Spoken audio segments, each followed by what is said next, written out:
Hello student. Hello student. हाँ, तो ये जो भी जो क्लास शुरू कर रही है एयरफोर्स एंड नेवी के लिए स्पेशल क्लास है फिजिक्स की।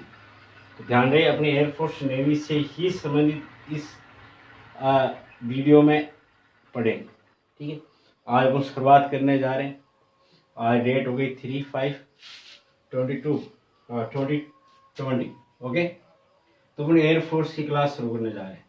तो सभी स्टूडेंट एयरफोर्स से संबंधित तैयारी करते हैं। इसमें नीट भी है, कुछ क्वेश्चन आपको नीट के भी मिलेंगे, जेई मेन से कनेक्टेड भी मिलेंगे। ठीक है, और फर्स्ट ग्रेड और सेकंड ग्रेड से संबंधित भी मिलेंगे, क्योंकि फिजिक्स सेम ही सिलेबस है। तो मैं सबसे पहले शुरू कर रहा हूँ दरड़ पिंड व घूर्णन गति। घूर्णन गति, reject body and rotation circular. अब देखना दरड़ पिंड व घूर्णन गति। इस अध्याय में आपके एयरफोर्स से संबंधित या अन्य कंप्यूटर साइंस से संबंधित क्वेश्चन करें तो अपन अब मैं थोड़ी कम, फॉर्मूले ज्यादा और न्यूमेरिकल ज्यादा करने वाले। तो सबसे पहले देखिए दरड़ पिंड। डेफिनेशन बहुत काम की चीज है। दरड़ पिंड लिखना नहीं, केवल सुनना है। दरड़ रिजेक्ट बॉडी। अब दरड़ पिंड किसे कहते हैं बेटा? दरड़ पिंड का मतलब ये है, आप सीधा सा समझे तो मतलब ऐसी बॉडी जिसको अपन गति कराते हैं। क्या कराते हैं? गति। फिर भी गति कराने के बाद भी उस पिंड के किन्हीं दो बिंदुओं के बीच की जो दूरी है वो निश्चित रहे। मेरा कहने का मतलब ये है कि जैसे ये बोर्ड है आपका, व्हाइट बोर्ड है, इसमें कोई दो पॉइंट ले लीजिए आप। ये दो पॉइंट ले लिया आपने, ए और बी पॉइंट ले लिया। इनके बीच की डिस्टेंस मान लिए x मीटर है। कितनी मीटर है? x। समझ रहे मेरी बात? अब मैंने इस बोर्ड को यूं घुमाना शुरू किया, रोटेट किया। मान लो घूम के मैंने यूं किया, फिर मैंने इन दोनों बिंदुओं के बीच की दूरी देखी, मुझे वही प्राप्त हुई। इसका मतलब ये 100% दरड़ पिंड है। मतलब दरड़ पिंड का मतलब होता है जिससे गति कराते हैं। स्थानांतरित गति हो सकती, घूर्णन हो सकती, कोई सी गति हो। घूर्णन और स्थानांतरित दो गति मुख्य है, इसमें से कोई सी हो, लेकिन इन दोनों पॉइंटों के बीच की जो डिस्टेंस है वो चेंज नहीं होनी चाहिए, दूरी चेंज नहीं होनी चाहिए। मतलब कोई पार्टिकल, जैसे ये पूरी वस्तु में, इसमें अपन बात करें तो इस पिंड में कितने कण होंगे? खूब सारे अनंत कण हैं। उन कोई सी दो पर्टिकुलर जो आपकी अच्छा हो वो ले लीजिए और इसको गति कराइए। यदि उनके बीच की दूरी चेंज नहीं होती है तो हम ये कहेंगे ये दरड़ पिंड है।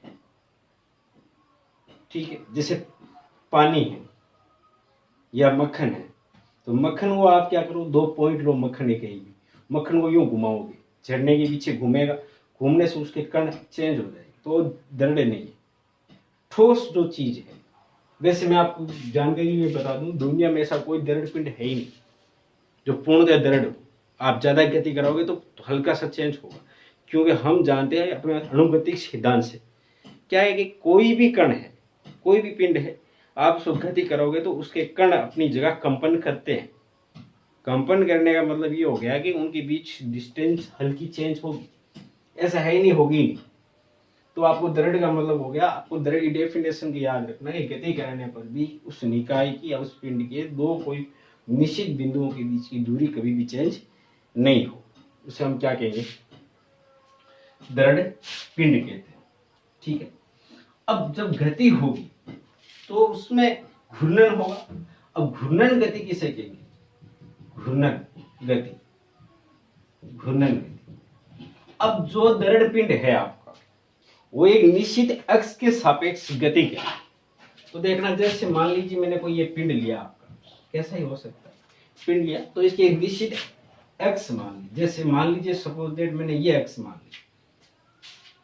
अब इसके पिंड के कण के जो होंगे वो किसी किसी दूरी पर होंगे। जैसे मान लो यहाँ कोई छोटा कण है m1, उसका मास है r1, इसकी डिस्टेंस है, घुमाया तो भी यही रहा।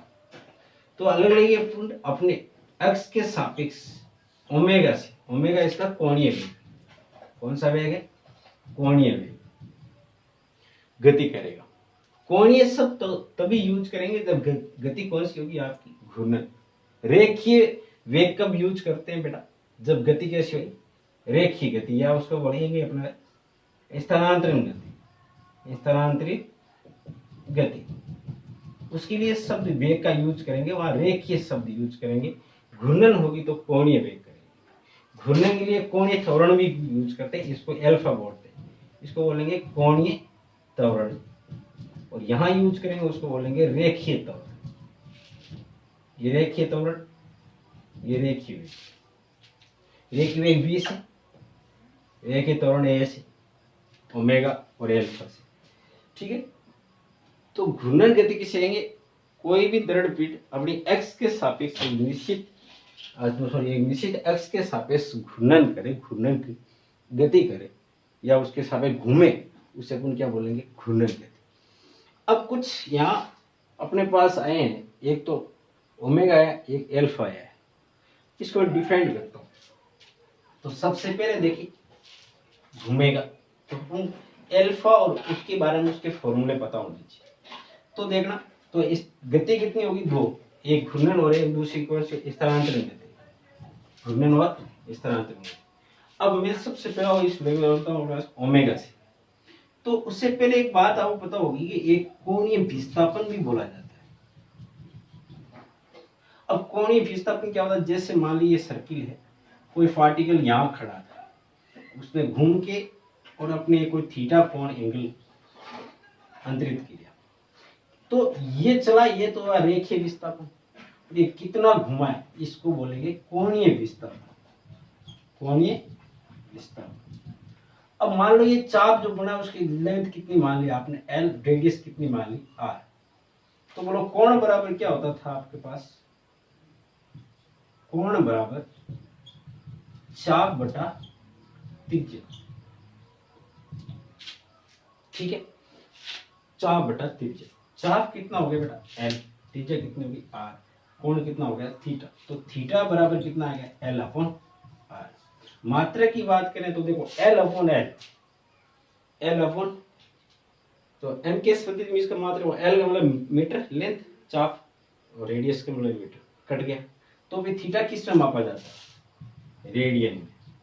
और यहां जहां अपन रेखीय विस्थापन की बात करते थे वो मीटर में आता था, कोणीय क्या हो जाएगा इसका? रेडियन। उसी प्रकार से कोणीय वेग, तो उसको बोलेंगे कोणीय विस्थापन, थीटा अपॉन समय। उसी प्रकार से कोणीय त्वरण की बात करें तो एल्फा बराबर था ओमेगा कोणीय वेग अपॉन समय। अब इसका सेम ये रेखीय में इसके क्या क्या फॉर्मूले थे तो वो भी सुन लीजिए। रेखीय में अपने पास विस्थापन s था, मीटर में सीधा माप रहे थे, और उसके बाद वेग था तो विस्थापन बटा समय था, और त्वरण था तो वो था वेग अपॉन समय। जब वो न्यूटन की गति के समीकरण पढ़ते थे क्या था? v बराबर u plus A T, S बराबर यू टी प्लस ए बटा दो ए टी स्क्वायर, उसके बाद था वी स्क्वायर बराबर यू स्क्वायर प्लस 2as। तो ये वो सभी यही है यहाँ से ही। ठीक है, तो अब हम चलते हैं, ये तो आपके छोटी छोटी जानकारियां होगी। अब इसमें से आपसे क्या पूछ सकता है? ज्यादा से ज्यादा ये पूछ सकता है कोणीय त्वरण का, जैसे रेखीय वेग, कोणीय वेग देगा और आपसे समय देगा, त्वरण पूछ सकता है। तो देखिए, जैसे एक संबंध याद रखना, आप रिलेशन क्या है वो ध्यान रखना। देखना मैं अभी बताता हूँ, उस पर क्वेश्चन पक्का पूछा जाता है। क्वेश्चन कैसा क्वेश्चन है तो देखना, हम एक रेखीय वेग व कोणीय वेग में संबंध देखते हैं। क्या है? v बराबर ओमेगा इंटू आर, v बराबर ओमेगा इंटू आर। अब आपसे क्या कहता है क्वेश्चन सुनना, कि कोई कण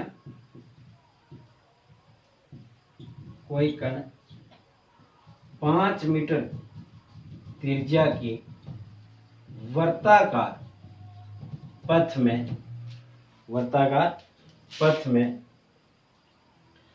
5 मीटर प्रति सेकंड के स्पर्श रेखीय वेग से गति करता है, तो बताओ 5 सेकंड के बाद उसका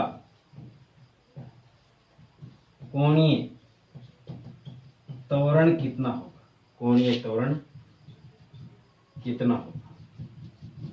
क्वेश्चन बहुत छोटा सा, क्या कहा है इस क्वेश्चन को सुनना आप, मैं जो कह रहा हूँ स्टेप बाय स्टेप। कोई कण है, ये दीजिए कण है, कितने रेडियस का, 5 मीटर की तेजी, वर्ताकार पथ, किस वेग से घूम रहा है। अब यहाँ देख स्पर्श वेग की वेग बोला है, स्पर्श वेग की का मतलब हो गया सीधा जो टेंजेंट के रूप में खींचते ये वाला, और यूं घूमने वाला देखें तो कोणीय आ जाएगा। ये वेग दे रखा है v आपको कितना, 5 मीटर प्रति सेकंड, कितने समय, आफ्टर 5 सेकंड।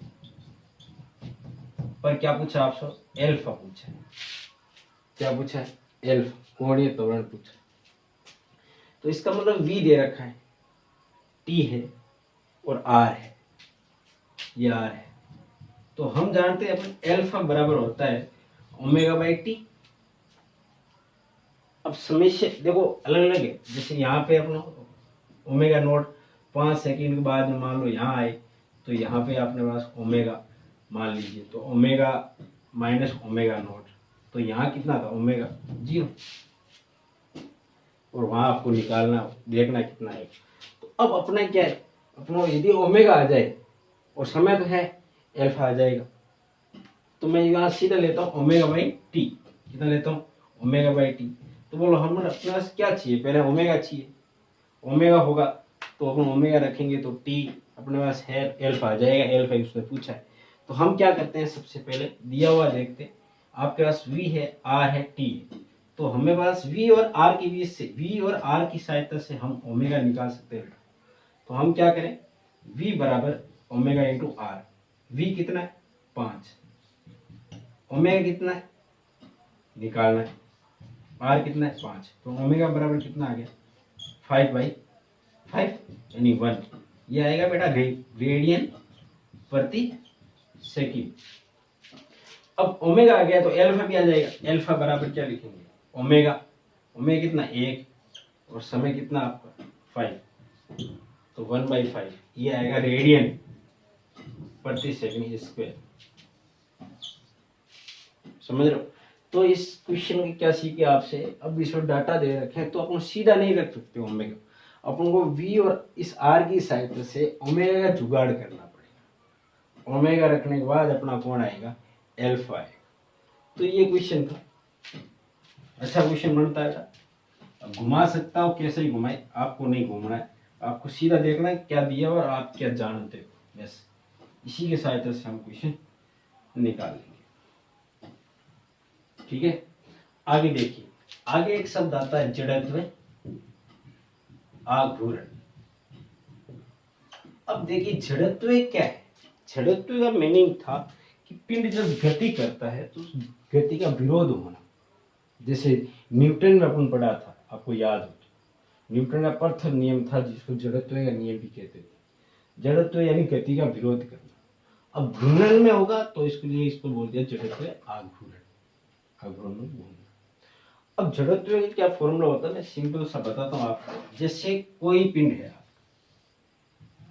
उस x जो निश्चित x के सापेक्ष घूमता है, उससे दूरी, उस क्रिया रेखा से दूरी मान लीजिए r, और जो पिंड है उसका मास जैसे मान लीजिए m, तो इसका क्या जड़त्व आगूंगा I से कैसे करें, इनर्शिया बोलते हैं, I बराबर m इंटू r स्क्वायर। अब m क्या है, पिंड का या बोलेंगे कण का द्रव्यमान इंटू r, निश्चित x से लंबवत दूरी का स्क्वायर। ठीक है, तो इससे सिंपल सी बात होगी, अपने पास ये ले लिया।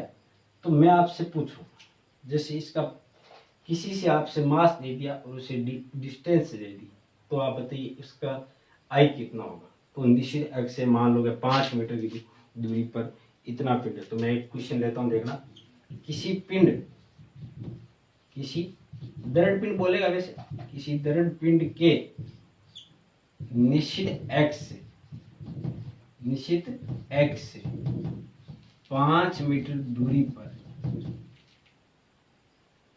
1 ग्राम, कितना ग्राम, 1 ग्राम कण का जड़त्व आघूर्ण बताओ। अब अपन को क्या करना है, दिया हुआ क्या हुआ देखते हैं। आर बराबर निश्चित अक्ष, जैसे ये पिंड था, इस पिंड से 5 मीटर दूरी पर एक छोटा सा कण है जिसका कितना है द्रव्यमान 1 ग्राम, और ये 5 मीटर आर, तो आर तो 5 मीटर, एम कितना है अपने पास 1 ग्राम, ग्राम को किस में चेंज करना पड़ेगा, किलोग्राम, तो 1000 का क्या कर लेंगे डिवाइड, ये किलोग्राम। अब इसका जो आई ज्ञात करना, आई बराबर एम आर स्क्वायर, ए यानी 1/1000 इंटू आर 25, 5 का स्क्वायर 25, इसको काट देंगे, 4 बार गया तो 1/40। मात्रक की बात करें, एक बार इसका मात्रक पूछ लेता सीधा, तो देखो मात्रक ये क्या है, द्रव्यमान किससे मापते हैं, केजी में, आर मीटर स्क्वायर, आई बराबर क्या हो गया केजी बराबर मीटर स्क्वायर। अब इसके साथ इसकी विमा भी बात कर लेते हैं, विमा क्या है m1 L2 T0, m1 kg L metre length L square. तो ये था आपका जड़त्व आघूर्ण, द्रव्यमान इंटू उस निश्चित अक्ष से लंब दूरी का वर्ग, ठीक है, ये जड़त्व आघूर्ण आई। अब अपन कल की बात करेंगे वृत्त की, जैसे मान लो कोई वृत्त है या चक्ति है, गोला है, उनका सबका जड़त्व आघूर्ण। और यहाँ से एयरफोर्स में एक क्वेश्चन, एयरफोर्स या अन्य कंप्यूटेशन जो भी बात करें वहाँ से एक क्वेश्चन 100% आता है। कल को जैसे छड़ वगैरह हो गया, उनका अपन एक के बाद एक पूरा पढ़ेंगे, वहाँ से प्रॉपर क्वेश्चन आएगा। अभी तक आपको इतना पता होना चाहिए कि जड़त्व आघूर्ण क्या है, दृढ़ पिंड क्या है, घूर्णन गति क्या है, ओमेगा क्या है, एल्फा क्या है। इतनी बात पढ़ने के बाद कल अपन नेक्स्ट क्लास में ये सब पढ़ेंगे। Okay, thank you.